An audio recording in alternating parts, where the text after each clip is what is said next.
జరిగినటువంటి ఇష్యూస్ అనుకుంటా మనకు ఎడ్యుకేషనల్ ఆఫీసర్స్ టెస్ట్కి సంబంధించిన మన కోఆర్డినేషన్ ఏర్పాటు చేసుకున్నాము. ఎగ్జామినేషన్ 9 గంటల నుండి 11:30 గంటల వరకు ఉంది.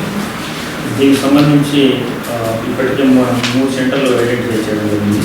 ఒకటి Srinivasa institute of technology and management studies ఇక్కడ ఒకటి, సీతమ్స్ ఒకటి, వేము ఇన్స్టిట్యూట్ ఒకటి, తర్వాత మదర్ తెరిసా ఇన్స్టిట్యూట్ ఆఫ్ ఈ 3 సెంటర్స్లో మనకు ఎగ్జామినేషన్ జరిగింది. ఇందులో సీతమ్స్లో 150 మంది, వేము ఇన్స్టిట్యూట్లో 330 మంది, మదర్ తెరిసాలో 250 మంది ఎగ్జామినేషన్ రాస్తున్నారు. ఇందులో సీతమ్స్లో మనకు 10 మంది స్క్రైబ్స్ కూడా ఉన్నారు.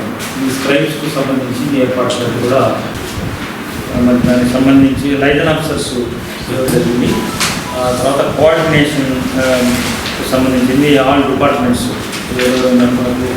మెయిన్గా మనకు పోలీస్ డిపార్ట్మెంట్ నుంచి ఉన్నారు, ఎలక్ట్రికల్ డిపార్ట్మెంట్ నుంచి ఉన్నారు, మెడికల్ ఆర్టీసీ ఉన్నారు, మెడికల్ అసిస్టెంట్ ఉన్నారు,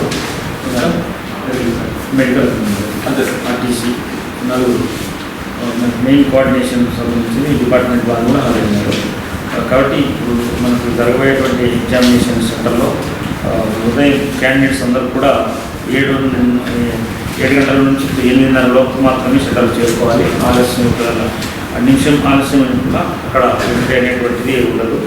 కాబట్టి 8:30కు అక్కడికి చేరుకునే విధంగా అందరూ కూడా మనం ఇన్స్ట్రక్షన్స్ ఇవ్వాలి అక్కడ సెంటర్స్లో. తర్వాత సెంటర్స్లో అన్ని అరేంజ్మెంట్స్ మనము సీటింగ్ అరేంజ్మెంట్స్, డ్రింకింగ్ అరేంజ్మెంట్స్, తర్వాత డ్రింకింగ్ వాటర్, తర్వాత మిగతా అరేంజ్మెంట్స్ అన్ని కూడా చేయాల్సి ఉంటుంది మేనేజ్మెంట్ వాళ్ళు. తర్వాత మనము ఐడెంటిఫికేషన్ ఆఫ్ సూపర్వైజర్స్ ఎవరు వాళ్ళని కూడా ఐడెంటిఫై చేసుకోవాలి. సీటింగ్ అరేంజ్మెంట్ అనేటువంటిది మీకు ఆల్రెడీ ఇన్స్ట్రక్షన్స్లో ఇచ్చారు, ఏ విధంగా అరేంజ్మెంట్ చేసుకోవాలని ఇచ్చారు. కాబట్టి అందరూ దయచేసి ఈ మనం యూపీఎస్సీ వాళ్ళు వచ్చేటువంటి ఇన్స్ట్రక్షన్స్ ఏవైతే ఉన్నాయో వీటన్నిటిని మనం చూసా తప్పకుండా పాటిస్తూ ఈ ఎగ్జామినేషన్ మనం విజయవంతంగా జరపాలని చెప్పి అందరినీ కూడా రిక్వెస్ట్ చేస్తున్నాం.